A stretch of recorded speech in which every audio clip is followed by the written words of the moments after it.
Time Warp with John Romero and Craig Johnston. Well, hi, everybody, and welcome to Apple Time Warp, a new podcast that I'm doing with John Romero. Hey there.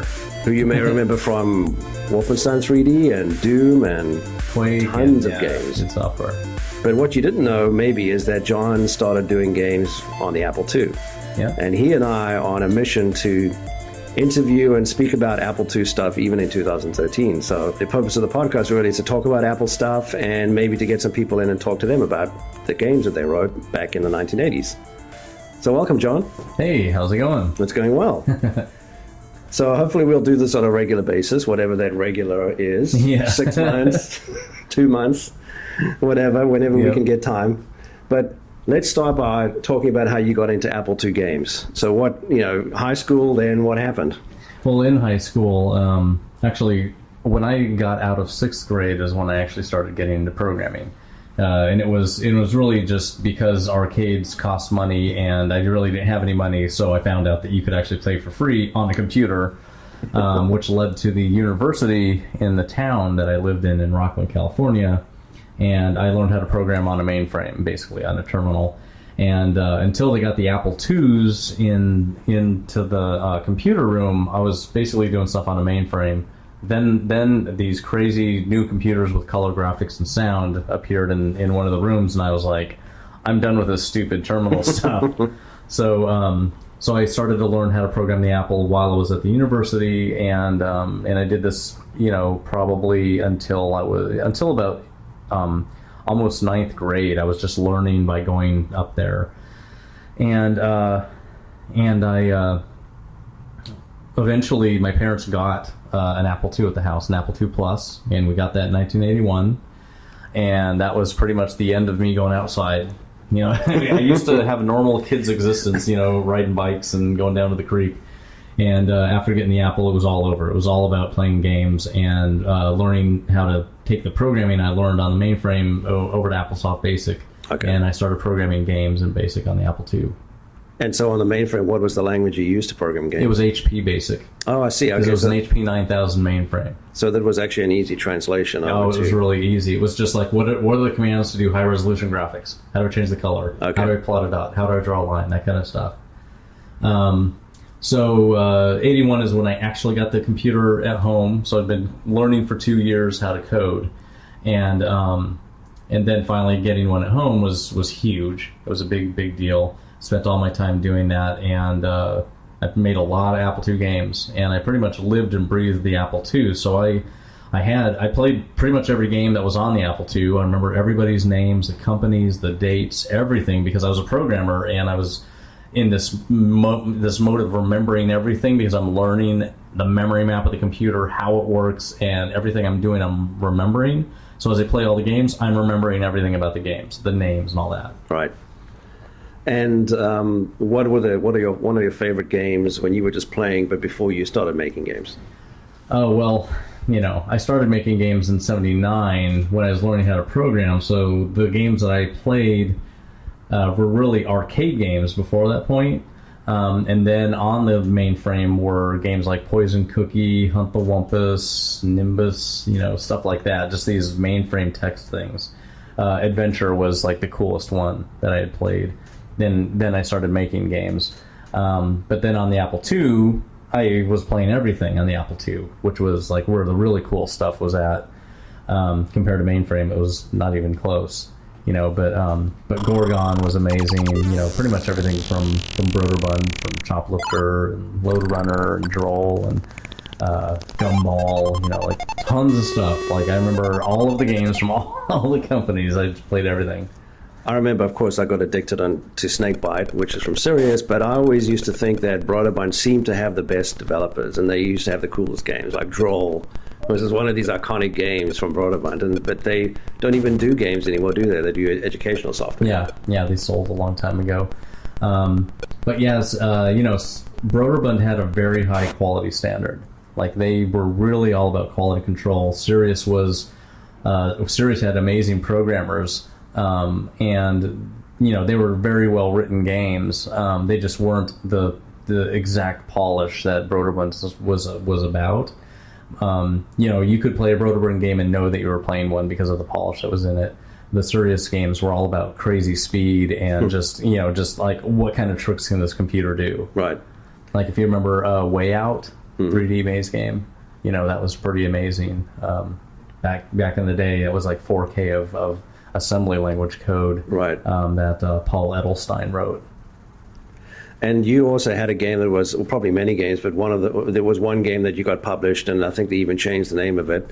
But how did you deal when you were making that game? How did you deal with the fact that you couldn't play sound and move graphics at the same time? And how did you get it to do all those different colors when really the Apple only supported 4 colors, but people got sort of more colors out of it? Yeah, well, people got more colors out of dithering colors, putting colors next to other colors so close that they make another color. And that worked on the Apple II because when you were looking at graphics on an Apple IIc or like on a cathode ray tube TV, the colors bleed anyway. They're not perfect square dots. They're actual like round dots that the light bleeds in all directions. So it actually could mix them, pretty well, on a CRT, which is the only way that it actually worked. If it was on an RGB monitor, you'd see these squares of different colors next to each other and go, what? Which is actually the emulators that they make today. You have to turn on the CRT mode. Yeah, you want to see get the that fuzzy experience. stuff. Yeah, to actually see what it used to look like with the scan lines and all that stuff. So what was the name of your first game, and what did they change it to? Let's see. There was only a couple games that got the names changed, and that was there was a game I made called Objectoids, and it was renamed to Evil Eye back in, I think it was 1988, and that was because Uptime was afraid of getting sued by Atari for asteroids. Okay. So Objectoids became Evil Eye, and then a game that I had made called Subnodule, his total 80s name. It got renamed by a company called Key Punch Software. I published it on a Key Punch software disk, and they named it to Sub Hunt. Right. Just a generic name. It's like that's almost like, put it on Facebook. It's just so generic. All right, so let's talk about Castle Wolfenstein, which is a game that my brother and I were addicted to. It was a game where you used to fight Nazis and try and kill Hitler. It had all voice synthesis on it, which was incredible back in the day. But then all of a sudden, later on, we saw a game called Wolfenstein 3D, and most of us were thinking, is that the same game? Is there, what's the heritage there? What's the story behind that? Well, we were coming up with, we had just written a texture map game called Catacomb 3D, and it was in EGA mode, and we decided, let's make a really big, really cool texture map game. And so we thought, geez, what should we do? What kind of game should it be? There was originally the idea that there could be this, you're going in to rescue scientists from a research building where all things have gone bad. There's mutants all over the place and everything. And Tom Hall thought it would be funny and cool to call it "It's Green and Pissed." And so that was a really funny name, but the idea was like so overdone in movies and stuff. Like everybody just like, oh, there's nothing new there. Like you think about what the premise is and there's nothing new. So for some reason, it just popped in my head, why don't we just do a 3D version of Wolfenstein? Okay. And there were only 4 of us in the company at that time. 3 of us were Apple II programmers for 10 years. Mm-hmm. And we were massive Wolfenstein fans. So we're like, all 3 of us were like instantly, that's exactly what it needs to be. There was zero like discussion past that point. It was like obvious we need to make this. Mm-hmm. So we started making the game, and at the same time we just kind of inherently knew, well, we can't call it Wolfenstein because that's owned by Muse Software. So we started coming up with a lot of other names, and nothing was as cool sounding as the word Wolfenstein. So when Jay Wilbur was hired into id Software on April 1st of 1992, his first job was find out how we can get the name Wolfenstein. Mm-hmm. And he tracked it down to some lady who bought all the rights of Muse Software when they went bankrupt in '85. Huh. And she just held on to all the assets, and then we wanted to buy it. It's like, here's $5,000, boom, got it. Wow. So we bought the name Wolfenstein, and then actually that's what we decided to call it, was Wolfenstein 3D. And it took us 6 months to make that game. It was pretty quick. The 3D renderer was written in just 2 months at the very beginning, so we could actually make levels and build the game. And so it was a pretty quick process. It was just 4 of us for 6 months, and we made, the whole game plus, that was like 6 episodes, I think we did. First one was shareware, the other ones were purchased, and we made a hint book and everything, and 90-something% of everybody bought everything that we made available. Like when they called up on the hotline, they wanted the game plus the nocturnal missions is what we called them, and then the hint book, and that was $60. Wow. And so everybody bought the $60 package with everything in it, which is great because Tom and I spent a lot of time putting humor into that hint book. Yeah, for sure. And what about Spear of Destiny? So Spear of Destiny was basically we had an obligation to a retail publisher called FormGen for 2 games. One of them we had done already called Aliens Ate My Babysitter, which was a Commander King game, and then the second game was whatever we were going to give them, they'll publish it, and that'll fulfill our second obligation. So I called them up at some point while we were making Wolfenstein, and told them, so what I'm going to do is give the game that you guys are going to get from us. The second game is going to be a 3D game. It's pretty cool. And you're pretty much going through, Nazi castles and just blowing away Nazis in 3D. And the guy at FormGen, he's just like, yeah, I don't think it's a good idea to stir up that World War II thing. And I'm just like, listen, you're going to love it. You'll see. And so we pretty much hammered out Spear of Destiny in 2 months after we finished Wolfenstein. We finished Wolfenstein, we go on vacation, the whole company went to Disney World. Nice. We're on the Grand Plan, which is $5,000 a head, and you basically stay in the Grand Floridian, and everything you eat and everything is free. Just basically hand everyone a card whenever money is going to be transacted and it gets paid for. Wow. So we got to do that for about a week. That was the first time that we actually met people in the world that played our games and knew who we were. So that was pretty exciting for us for the first time. It was, we were sitting in a spa, and there was another spa next to us at the Grand Floridian, and the people over there were like, "Hey, you guys talking about games?" And and we're like, "Yeah, we make games." And it's like, "No way, really? Which game?" And like Wolfenstein, and Wolfenstein 3D. And like, "Oh my god!" It was like, "Wow, people know who we are. This is cool." But we got Spear of Destiny done in 2 months, 20 levels. Banged it out and put it out there. Gave it to FormGen. And it didn't really go very far just because the distribution network wasn't really huge that they had. But it's another Wolfenstein game. Right. So in total, we've made 80 levels of Wolfenstein before we just turned our back on Wolfenstein and started making Doom. Right. But now let's talk about Sirius. NASA Jabelli, you were saying earlier, did all the games for Sirius. And he did most of the games. Chuck Somerville did Snakebite. Oh, okay. Sirius published a bunch of other authors, but that was, the first year was big time Nasser Jabelli defining the games of the company. So he left at some point, and do you have any idea what's happened to him? Yeah, well, after Nasser, he wrote like 9 games in 1980, 81. That's a lot. He just churned out tons of stuff. He was like chain smoking, drinking coffee, just like pounding this stuff out. And he basically left and started his own game company called Jabelli Software, in 1982, and he pumped out a bunch of cool games there, Rusky Duck and Firebird and Horizon 5 and Zenith and a bunch of cool stuff, getting into some 3D, and then he made a pretty good amount of money there, and he just kind of shut down Jabelli because the video game crash of 83 happened and just killed everybody pretty much. And so he was a little bitty publisher. So he shut down, and he'd made enough money that he just went on a long vacation. And he went on basically a worldwide vacation. He just traveled around the world. And he eventually, in 86, came back. And he was friends with Doug Carlston from Broderbund, the guy who owns Broderbund. And he came back and talked to his buddy Doug and said, "Hey, so I've been on vacation. I don't know what's happened the last few years, after the crash. So can you tell me what I should do? What's up?" And so Doug Carlson basically said, "So this thing called the Nintendo Entertainment System is insane. It is taking over everything." And this is 86. And he said, "You got to get back into programming for the NES. Like, it's huge." And he said he would, I'll introduce you to a bunch of people, that are publishers. And so people came. I think think Nasser remembers going to San Francisco for a meeting, but I also remember Doug Carlson saying that he took him to Japan to go meet with Nintendo and Square.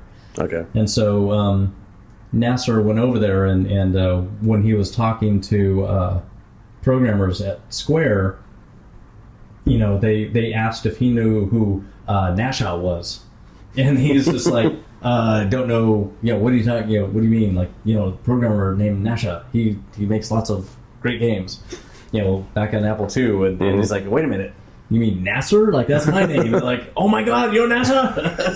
So they already knew who he was, and they're all excited. And so Nasser just basically said, okay, I'll just stay here and start making, work for Square. So he started working at Square. And he worked on a couple games, Rad Racer, 3D World Runner. He worked to cut his teeth on the NES. So they were pretty cool games. They did some really neat new things. And then right after that, he was asked to work on this game called Final Fantasy. And so Nasser basically wrote Final Fantasy wow. With a very small dev team, and he wrote Final Fantasy 1, 2, and 3, all three versions, the Japanese versions, over in Japan. And there was a little issue during Final Fantasy 2, though, because he had a visa to work over there. But during Final Fantasy 2, his visa ran out, and he had to go back to the U.S. to refresh it. But he's in the middle of Final Fantasy II, so what happens is they flew the entire development team to Sacramento, where he lived, and they basically worked in Sacramento finishing Final Fantasy II on site. Wow. And then shipped the cartridges back to Japan. Wow, that's incredible. And so Nasser basically finished those three games, and he had a really sweet royalty deal because he got there at the very beginning, and he was friends with Sakaguchi, Hironobu Sakaguchi, who was the guy who designed all of it, and he's the head guy there. And then he worked on a game called Secret of Mana right after that on the Super Nintendo. And so he wrote Secret of Mana, had the whole ring menu system in it. Really amazing game. It was planned to be a really huge game to go on a CD, an external CD that Nintendo was planning on putting out. So they made this game really huge. And then Sony was the one making the CD for Nintendo, and then Sony decided to just pull out of the whole deal. And so they had this big game that they had to collapse down into a cartridge. So they basically hack and slash the game down into cartridge size, which is why there's a lot of weird inconsistencies and holes in the game, because of the way that they had to hurry up and smash it down to fit again back into a Super Nintendo cartridge. And the CD-ROM drive tech that they did turned into the PlayStation. Okay. So, that was, I think, one of the reasons why Square decided to, stay away from the PlayStation for so long and just stay Nintendo. Right. Until Final Fantasy VII. Right. But Nasser basically finished Secret of Mana in 1993, and he was finished making games, and that was the last time he ever worked too. He had such a sweet royalty deal, he never worked again. Wow. And he has been basically just living in Sacramento, hanging out, going on trips and stuff. And you were saying earlier before we started that most game developers, all game developers, can trace the influence back to Nasser, Jabelli, and Bill Budge. Right. People are influenced by someone usually. Like if you're a game programmer, you're influenced usually by another programmer. And that programmer was influenced by someone else, and that guy was influenced by someone else, all the way down to usually Nasser, Jabelli, or Bill Budge. Those are the two people that are at the root of all games, typically, and microcomputers. And that's because when the Apple II came out, that was the platform to write games for. Yeah, and they were the first ones. And that was before any Atari 800s or Commodore 64s or any of the popular 80s computers were even out. The Apple came out in 1976, the Apple II in 77, and that's really where all the earliest stuff was written. Right. And we off topic, but what about the developer of Droll, Ike Bang? You've got a funny story to tell us about Ike Bang, and is he a real person? That's the question. Exactly, yeah. So Droll was an amazing game by Broderbund. And also, so we were talking about Serious Software earlier. Serious Software had their own stable of amazing developers. There were these two brothers, Tony and Benny Ngo, I think is how you say their last name, and they had done Bandits, and they had done Gamma Goblins, and they're really, really good. And back then, when you worked for a publisher, you were kind of like part of the family. You didn't go outside the family and go like write a game for the competitor. That would be like evil. So basically, this game Droll comes out by someone named Aik Bang, Aikbeng, and no one knew actually that was, I think, Benny Ngo. That was his middle names. It was Benny Aik Bang Ngo. So he was moonlighting, right? For the other team, basically. He just wanted to get more games out there, I guess. Yeah, and people ask for him still on forums when people are saying, we never hear from this guy Aik Bang. Yeah, but actually, we'll never hear from him. It's a secret. There are actually a lot of secrets. Yeah, I'm sure there is. we need to do this in the next show, I think. Yeah. That's right. So now let's talk quickly about what's happening currently with Apple II stuff, because you have a great collection of things and people are always sending you stuff. Yeah. So what's going on these days with Apple II kit and software? So I'm part of a software collectors group as well, and we keep track of like the things that are going on with eBay. And when an Akalabeth comes out, and everybody deeply analyzes the Akalabeth that's on eBay, like who's selling it, what their history is, if they're a known counterfeiter, everything that there is to know. They dissect anybody that puts anything up there, if it's actually real mint, sealed in box, or whatever it is. They know exactly how to tell if the disc label was actually the correct kind for the disc at that year. Like, they know everything. And so things that come up there are pretty interesting. They just had an Akalabeth go for an Ultima 2, big box Ultima 2 from Sierra Online, go for about $1,800. Wow! And I have one of those, sealed in box. I'm like, well, I'm sure the price will go up at some point, but. So there's lots of this there's software just gets older and gets more valuable as time goes on. The earliest software is software that was sold in Ziploc bags, and the very first computer stores that sold software basically had a bunch of wires hanging out of the walls with Ziploc bags hanging off of them. Like when you go to the grocery store and there's a bunch of candy hanging on a rack. Okay. And so that's what computer stores were like. And they usually didn't have anything in the middle of the room. Like, all the software is hanging on the wall. And those were the really earliest games. They were like in 1981, pre-81, and like in 82 is when boxes really started to appear. And so I have a bunch of that stuff. I have a bunch of baggy games, multiples of different games, and people that are collectors are excited about those kinds of things. And so I just recently got several boxes from Mark Pilzarski, who used to be the owner of Penguin Software.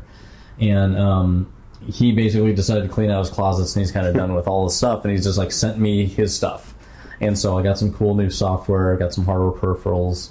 The hardware peripherals, I want to find like some serious Apple hardware collectors to get this stuff to. I don't specifically collect Apple hardware, unless it's an actual Apple computer, but these peripherals are not computers. But it's cool to be able to get stuff like that.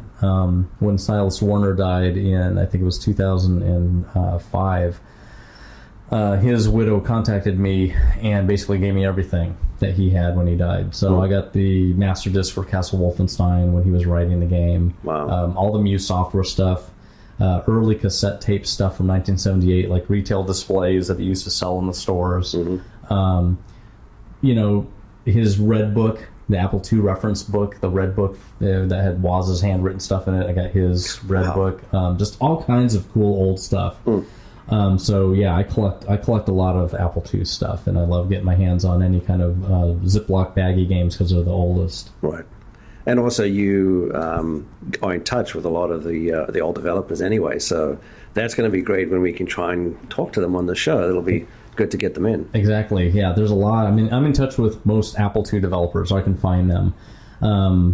People who are close by, Chuck Somerville, who wrote Snakebite, he has a rewrite of his Chips Challenge game. It's called Trucks Challenge. You can go to truckschallenge.com, and it's available on pretty much every platform. It's on PCs, it's Android, it's iOS, everything.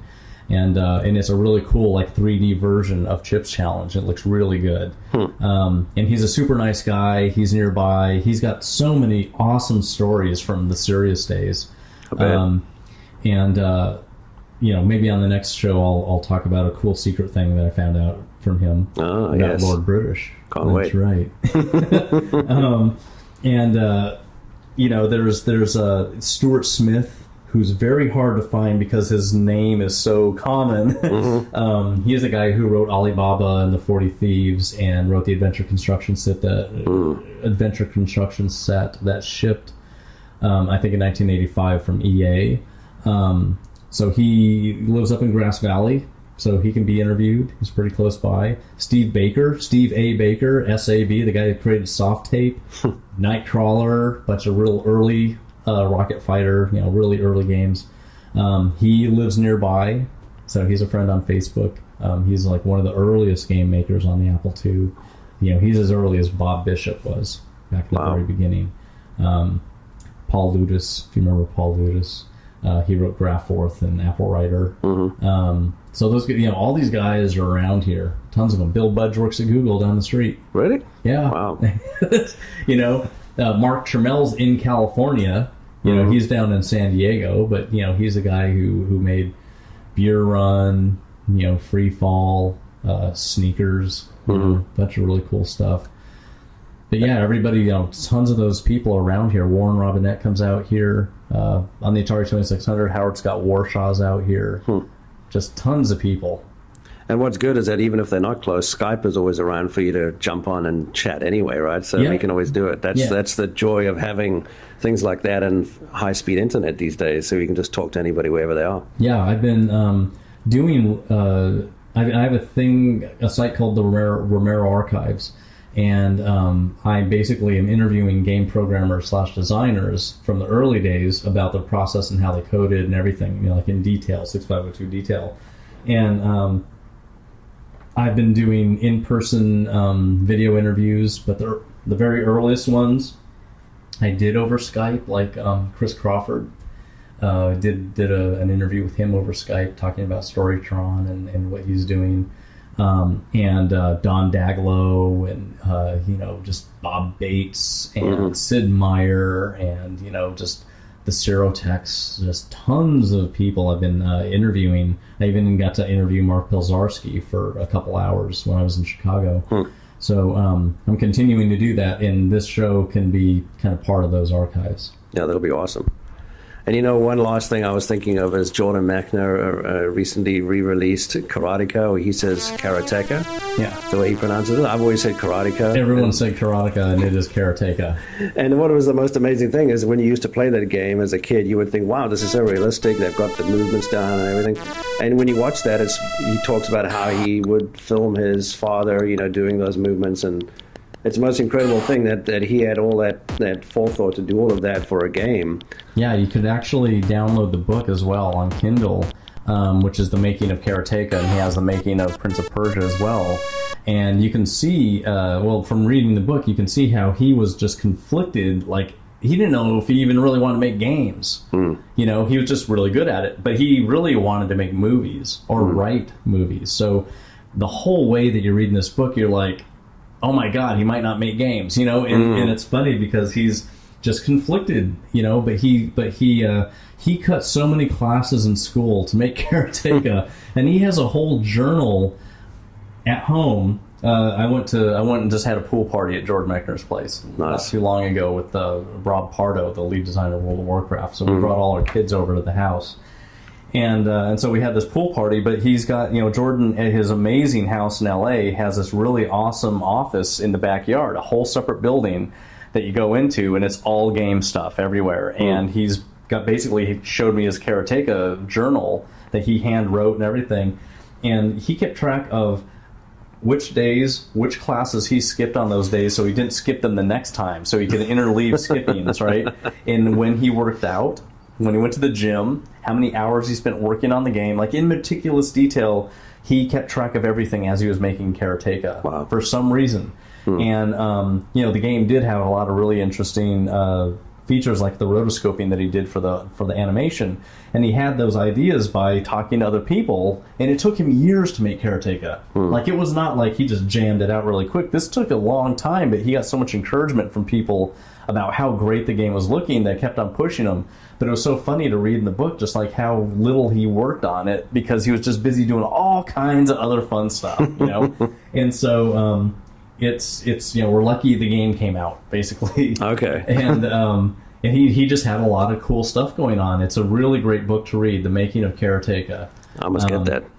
You should totally get it. I loved reading it because it reminded me of everything in the Apple II era. I mean, he's naming every game that's out and like what he thinks about it. And it's like, this came straight out of the journal. He wrote those things down at the time. So everything is 100% at that time when he was playing those games. And like, this new game just came out, it's Swashbuckler. And so he's talking about these games that everybody remembers playing if they were on the Apple II. And he's talking about it like right then and what he thought about it and everything. It's so cool. So when he said Swashbuckler, it reminded me that the guy who did Swashbuckler and Aztec, that's somebody we need to talk to, because those were games that took up days, months, and years of my life. Yeah, he did a really great job. What's funny about that is, Paul Stevenson used the same engine from Swashbuckler to make Aztec. You can tell because of the filled-in characters and stuff. And Swashbuckler was on a plane, just one line, so you just went left and right. It didn't have any kind of angles and stuff, which is what Aztec did when you had stairs and everything in there. So funny enough, Aztec came out in 1982, and I think it was DataMost published it, or Datasoft. And I went to work at Origin Systems in 1987, so it was like 5 years. So while I was at Origin Systems, we got a submission from Paul Stevenson for a game on the Commodore 64. It was like this new game he just wrote. I'm like, the guy who wrote Swashbuckler and Aztec? Seriously? I gotta see this. This is awesome. And when we ran the game, I don't even remember what the name of the game was, but he used the same engine from 1982. Like, he made nothing. He didn't make a new engine or technology. He just used the same one, and it was on the Commodore 64. But it was still like the same solid white characters and all this stuff. And I'm like, oh no, you didn't advance, Origin didn't publish the game, but yeah, we still have really good memories of like, wow, it's the same, like you're dying in the air. Okay, you're floating in space with some stars around your head. Again, still, Right. But yeah, his stuff was really great. Everybody remembers those games. They do, yeah. Well, I really hope that we do this often, and we've got a lot more stories to talk about, of course, and then upcoming shows and more information to share. So this has been great. Yeah, same here. Awesome. Thanks very much, John. All right. We'll talk again next time. All right. See ya. Bye, everyone. Bye.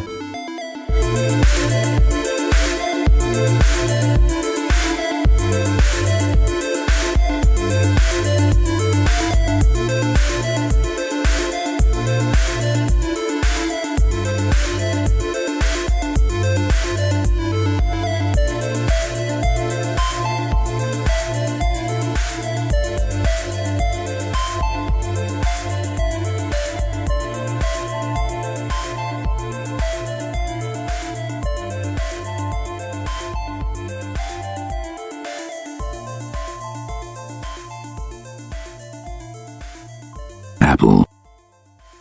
Time Warp.